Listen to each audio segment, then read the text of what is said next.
This is the Minecraft World Manager. Allows you to go ahead and save a game. For those of you who do not like to lose all of your experience when you die, have to run back and pick up your items and everything else when you get killed, this allows you to go ahead and save your game where it's at before you do something dangerous. And then if you do get killed, you can come back to it and reload it. I'll show you how to run it here.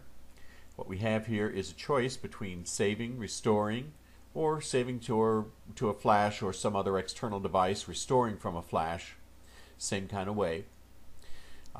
This tells you where it's coming from. This would be your directory where your Minecraft is located. This says that it's going to the team directory for Team Software Inc., who created this for you, and wherever your flash drive might be located or some other external device or something that you may want to store it onto besides just putting it onto your own hard disk. All of the worlds that you have been playing and everything else will be listed here in your worlds window. Buttons up here, once you have your world selected that you're wanting to save, you would hit the begin button. As long as this is highlighted, it's save. You want to find out information about this program, click the info button. This will go ahead and show you what kinds of enhancements were made, when they were made, etc.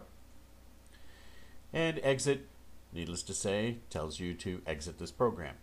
The mods will take you over to a mods manager aspect that will let you install and remove mods from Minecraft that are located in a particular specified directory as to where you want to keep your mods on your machine. Themes we'll go into in a little bit. First we'll go ahead and look at the mods directory, at the mods option. Here in the mod manager portion of it, you can see what you've got installed on your machine, how many there are, what all of them are listed here. You can of course scroll through your list. These are 79 mods that I have installed for playing on my machine. You can install as many as you want or as few as you want, depending upon which ones are compatible with each other and which ones will cause you to not run out of memory and or cause lags on your machine while you're playing. But like I say, these are the 79 that I have installed on here. I have 98 available ones. Some ones I don't have installed for again, compatibility issues, things along that kind of line with some of the other ones that I'm using on a standard basis.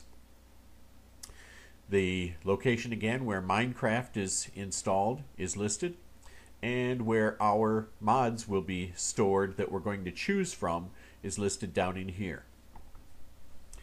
From Team Software, everything puts everything into an MC Saves for Minecraft Saves directory, and then puts mods and themes and anything and everything else underneath that directory. You can of course change that if you want. All you have to do is click in here and change the name.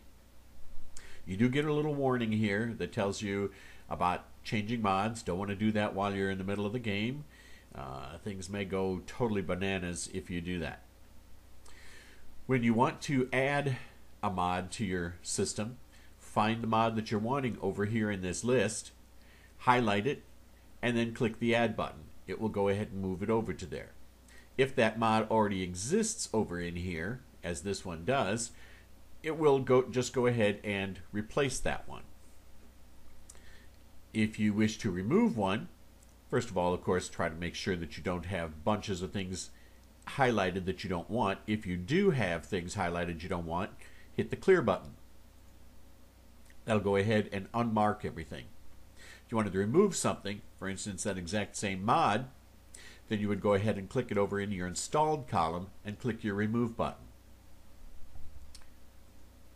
Again, the exit button, obvious. Info tells you the info about the mod manager, what was done to it. Themes takes you over to the theme manager, which again we'll get to soon. Worlds takes you right back to the worlds manager that we already discussed. Docs will let you see documentation about any one of these mods that you've got installed or available. All you have to do is highlight the one that you're looking for in here, such as, let's see, the armor smelter. And then go ahead and click the Docs button, and it will bring up documentation and allow you to go ahead and see what is available and how it functions, whether or not you want to put it on your machine, or if it's installed, how you run it, maybe what some of the recipes are, etc. Let's do that. So it'll go ahead and open up WordPad on your machine, telling you any of the information about the mod that it is aware of. All of these things are documentations and things that have been put together by me. I have stolen some of the information from other people's descriptions and put them together in here to make it a little faster and easier. All of those people who have done all of that kind of work, I respect that, and I'm not trying to steal anything from them or anything else along that kind of line, and if any of them have any problems, they just need to let me know, and I will rewrite that particular section. Otherwise, this is just, again, some guidance to try to help you get into the mod and understand how to run it. So it'll tell you those kinds of things. Sometimes you'll have recipes showing you what to do. This one is very simple. All you do is put some fuel in here, coal, charcoal, etc., sticks, and go ahead and put your item that you want smelted down in the top in the furnace, and it'll go ahead and cook it down for you into its component that you can go ahead and reuse. Tells you down here your installation instructions. Make sure you've got your forge installed, make sure you've got the mod downloaded, how to copy it, put it in there, etc. And that's about all there is to it. Once you've finished looking at all of your documentation, you can go ahead and install it or continue on in any way you want to. If it was one of your installed mods or you don't want it installed, again, all you have to do is just continue on with whatever you're wanting to do next. The next thing that we're going to look at is the themes. Themes are just a way of grouping some of your mods together for when you want to, in particular, play with someone else and be able to share your game.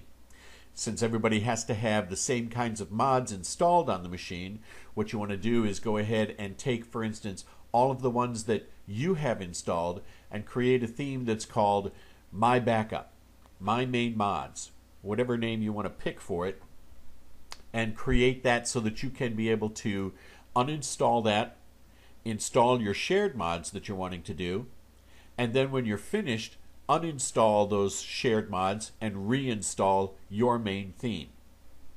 So that's the general concept behind it. This right in here is the thing that allows you, the theme manager is what allows you to go ahead and load and unload those groups of mods. What you have is a themes window that will show you any of the themes that are installed on your machine. The mods that are contained in it are listed right down in here whenever you highlight that particular theme. These are the installed mods that you have available inside your Minecraft presently. Now, once you would have a theme in here, you would go ahead and load it, or you would, again, with your themes listed in here, would unload those mods from your system, from your Minecraft directory. What it will do is remove them. It will delete them out of your Minecraft directory whenever you unload. Therefore, you want to make sure that you don't unload mods that you do not have available to be reinstalled later. In order to create a theme, we have to go to the editor. The editor, of course, looks the same except for the fact that it's showing you the available mods as opposed to the installed mods.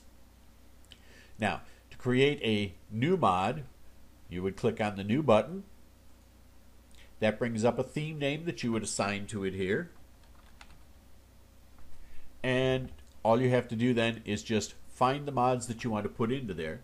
For instance, that armor smelter that we were looking at a few minutes ago, and maybe some better furnaces for helping us with the smelting. All we do is hold down the control key and left click so that it will highlight multiples.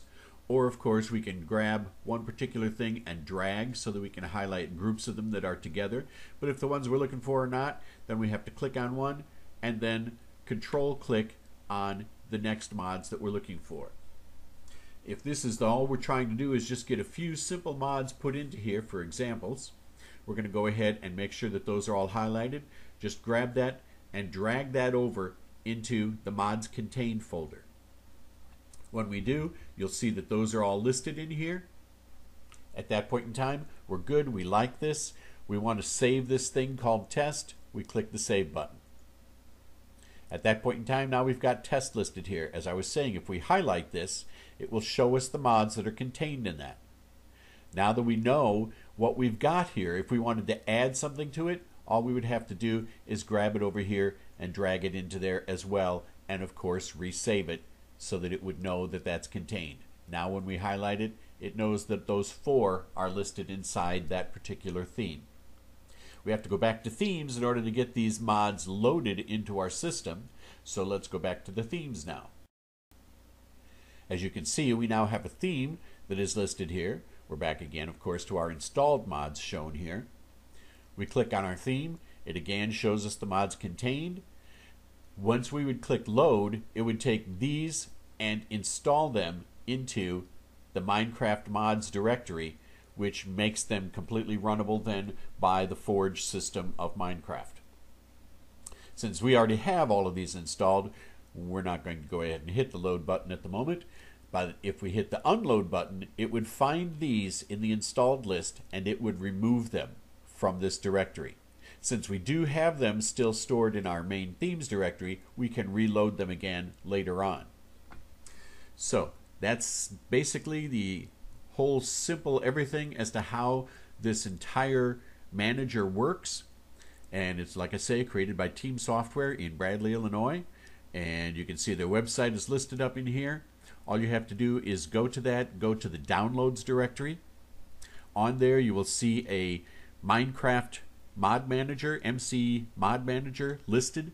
When you click on that, it will bring you to a mods page where you can be able to go ahead and download not only this manager, but most of those mods that were listed in the editor that will go ahead and show you all of the available mods. Virtually all of those are available on that website if you wanted to get to those too. That's it. When we're ready to go back to Worlds, we just click Worlds and we're ready to go. Here we are back here. If we needed to save or restore our game or anything else at this point in time, we do so and continue to operate. This can just sit here running in the background and you can be able to save and come to this anytime you need to. All you have to do is Alt-Tab or anything else that you need to do to be able to get over to this while you're playing your game. Make sure that your game is on pause when you do go over here to make your save. Otherwise, if things are constantly changing, you may find some things in a slightly inconsistent state. Otherwise, no big deal and everything's ready to go. And that's basically it. Thanks.